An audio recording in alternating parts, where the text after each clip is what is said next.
What's up guys, Chris from A Reseller's Life. I have a new series for you guys where I share my actual day with you guys. So this is the first day of my schedule. I'm going to go over staging, photography, and uploading stuff in Sellhound. However, you can do it directly in the eBay app. So I'm going to go over exactly how I do it from A to Z. Hopefully you guys enjoy this series and I'll see you inside. What's up guys? So I'm going to go over my process right now for listing from start to finish, or from what I call it, from pile to poly bag. And that's taking a raw pair of shoes that has not been listed straight from the thrift store, from wholesale, and listing it and then putting it in this poly bag, and actually one step further, taking it from here and then actually putting it back in the inventory.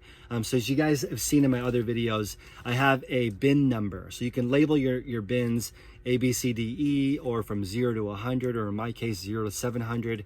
And here in the beginning, it says 08711. So this is the 11th item in bin number 87. So the person knows that when they're done listing, they can put this away and then they're done with the process. On the ground next to me is all the items prepared for that person to list that day. So for me, since right now we're in a quarantine situation here in the Bay Area and I'm listing myself, I have the instructions written out right here, and I also have a stopwatch. So this is really inexpensive. You can get one for $5 or $10, and you can kind of get an idea of how long it takes you to do things. So can your crew, but it's really important, even if you're doing it by yourself, to know how long each process takes.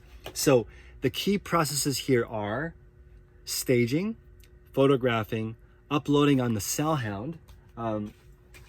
Now, not everybody uses Sellhound, and you don't have to. It's the same process even if you don't, except for instead of using an app to do the item specifics for you, you just list it yourself. The way that I would do it is I would go to the actual eBay app. I would click on search for anything, search for that item, then click sell similar, take the photos, upload the photos into the listing, and then finish it on a computer. That's relatively fast. That's a great way to do it, especially with limited resources. If you only have a cell phone, then just finish it on the cell phone and call it a day. It's going to take a similar amount of time. The reason why I use Sellhound is because that sequence I just showed you of going to eBay, searching for the item, looking up a similar price, filling out the item specifics, takes me roughly 1 to 3 minutes. And if I teach somebody else to do it, it takes them between 3 and 6 minutes. So for me, using the Sellhound app only takes 1 minute for myself, or for somebody who was just brand new trained day one. As I said in my previous videos, almost anybody can list on this the first day if you have a few more instructions. So I'm going to go over that in just a moment. But I actually have 10 steps to actually knock it out on Sellhound. And if you just read the instructions as you're doing it, you can do it perfectly every single time, and it only takes 1 minute. That's the reason why I pay $1.40 per listing for this service. It's not because I can't list myself. It's because if somebody else is doing it, or even myself doing it, I can't do that whole eBay process in only 1 minute. So after you have submitted to the Sellhound, it takes 1 or 2 days, maybe 1 or 2 business days for them to come back with the draft. Right now I have 570 drafts. It'll give you a little emoticon here of how many drafts are ready for you. I actually don't launch those drafts either. I have a virtual assistant log into my Sellhound app on a phone. If you guys are worried about somebody logging into your eBay account, first off, don't even hire that person if you're worried about them seeing your sales. When people work at the coffee shop, they see how much money the coffee shop makes. It's important for them to know that you actually make money so you can continue paying them. I don't see why there's an issue with that. But if you're worried about that, with Sellhound, they can't see your eBay store. They're just making the draft. You have to launch it from the Sellhound app. It's not in your eBay drafts. It's on their own proprietary platform. You'll scroll down, launch the listing that you want to launch into the system. So my virtual assistant does another step there. Once they do that, they actually verify the price. So they're going to go on using a tool called Snap. And Snap is a really cool tool from my friend Jonathan. They're going to verify that the pricing that Sellhound came up with is relatively accurate. And the example that I'm going to give is an Eileen Fisher linen blouse. The one that I just recently listed was size small. and it doesn't sell as well as extra large and large. And so I just want my virtual assistant to verify the pricing is accurate before we cross-list it on Poshmark and Mercari, because I want to maximize that service. If I'm having somebody cross-list for me anyway, they might as well look up to see if the pricing is accurate. They're going to make adjustments on their own and then cross-list on the Poshmark and Mercari. The service that I recommend for that is List Perfectly if you are going to use software to do it. Vendoo is great also. Both those platforms are similar. I know both of the founders, great companies. I'm not actually endorsed by either of them, or Sellhound. They don't even have an affiliate program. So really, these are just tools that make my life easier. And this is the listing part of it, which is a little bit more complicated than Sellhound. With Sellhound, it's 10 steps. With eBay, we can count. It's going on the eBay. It's searching for the item. That's like step 2. Finding the exact item, clicking on the solds, determining sort of the average price to list it at, clicking sell similar, filling it out, uploading the photos. I would say it is a similar amount of work, but the reason why I like Sellhound is because they fill out the item specifics, and that process I just described, honestly, you can't do it in only 1 minute unless you have some skill. And again, I want this to be as easy as somebody's first day they're able to do it. And if it's more complicated than that, it's going to be hard to consistently do it. This is why people who list in 1 or 2 categories usually crush people who list everything, because it's really hard to learn how to use this site and learn how to write the item specifics for dozens and dozens of categories. But not too difficult to just learn how to do it in 1 or 2 categories and become an expert. So that's the listing portion of this. For photos, you can see that I have the exact sequence of the shoes that I list, and in the clothing section I have the exact sequence of how the clothing is listed. And what that does is it saves time for the person that's listing, whether it's me or somebody else, so they can take the photos in the exact same sequence every single time. If you look at my eBay, Poshmark, or Mercari closets, the name is Daily Refinement. You can look and see the solidarity. It's pretty similar, pretty consistent. If you scroll down, most of the shoes look similar. The only variation will be sometimes if I have a different person working for me, I give them a different profile picture. That way I can just tell right off the bat who's listing what, so I can get an idea of who's better at their job. So the photo sequence should be very easy to teach somebody. In my opinion, that should be the first thing you try to train somebody else to do, even if that person that you're training is yourself. Because once you write down this procedure, your sequence of photos, it's going to save you easily like 10 or 15 seconds of thinking about which photos that did you take, did you forget something. For me, it's like 3 front photos, 3 back photos, a picture of the tag, and a picture of the size. So for me personally, I'm okay with 8 photos. It does give you a higher ranking if you have more photos in the Cassini algorithm on eBay. That is true. Is it worth it to spend the extra time to take 12 photos?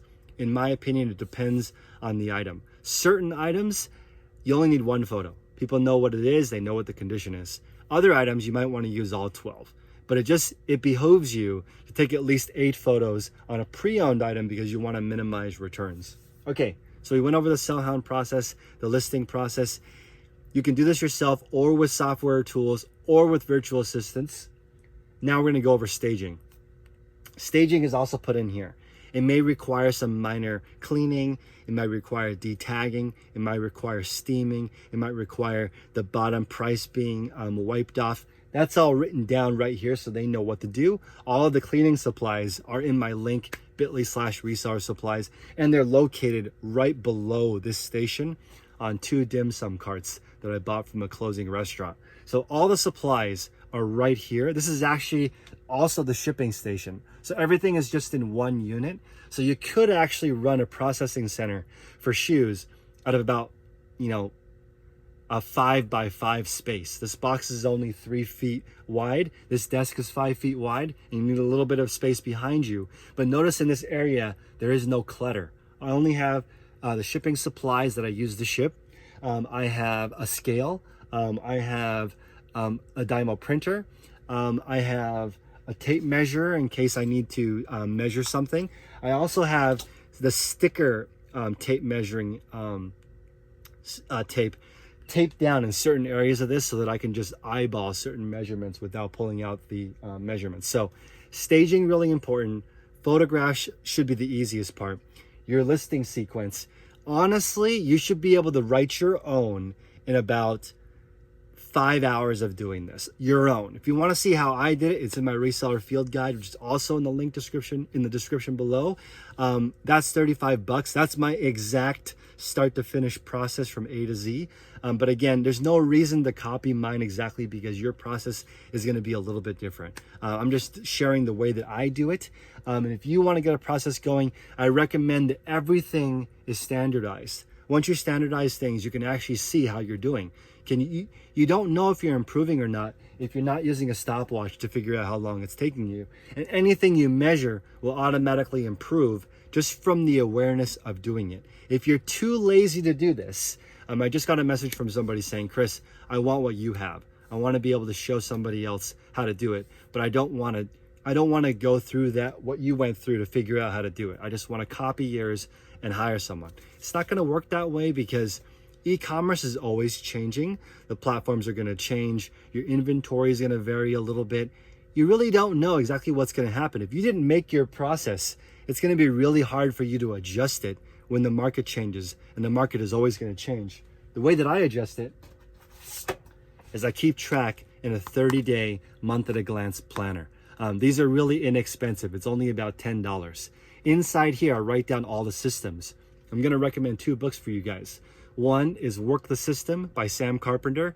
Incredible book. Okay, so this book goes over how to create systems. Everything is a system. Once I read that book, I realized that everything that I do is a system, and everything I do now is a documented system. Each one of these cards is my meal plan, my exercise, my stretching routine, what I do when I wake up, my 5 most important relationships to me, the people who are most influential to me, what I do in the kitchen, bathroom. And this is awesome because of this, I don't need a maid because everything at my house is super tidy. There's never anything here because I start the day with cleaning up my workspace. Everything needs to be written down because how are you supposed to remember how to do all this? You can't. Also, this is always changing. There's a digital tool called Trello that's free and is the digital version of a sticky note wall. And you can go in there. It's very powerful. I use it, but I also love color coordinating stuff now because it's fun. I like the label makers. I write down things that help me get things done. So for example, I wrote down pursue less but better. That's really important to me because it's not always about having a huge store. You want to have better items in your store that sell quicker and take less time to list. That really should be your goal over time, unless your goal is you want to have a bigger store where things sell slower and it takes you longer to list, right? Think about that for a moment, but that's what actually a lot of people are doing. They're introducing new things into their store. It take way longer to list, longer to sell, and I'm not sure why. So maybe always focus on pursuing less but more. Very, very, very important. All the things that really help me out, I write them down because how could you possibly remember how to do all this stuff? So again, an at-a-glance calendar has been a mind-blowing improvement for me because I'm planning things now on a 30-day basis. I can see where my time goes.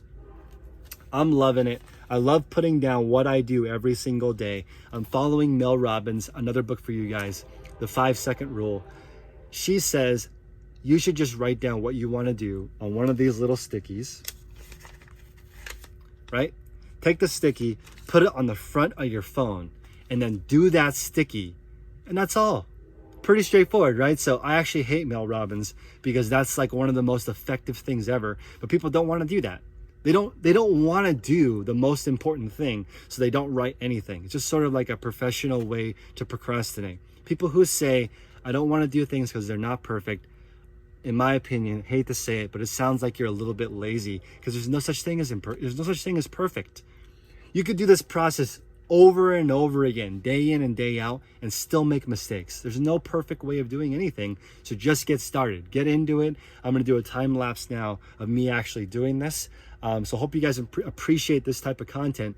Like, comment, and subscribe, and I'll see you on the next section.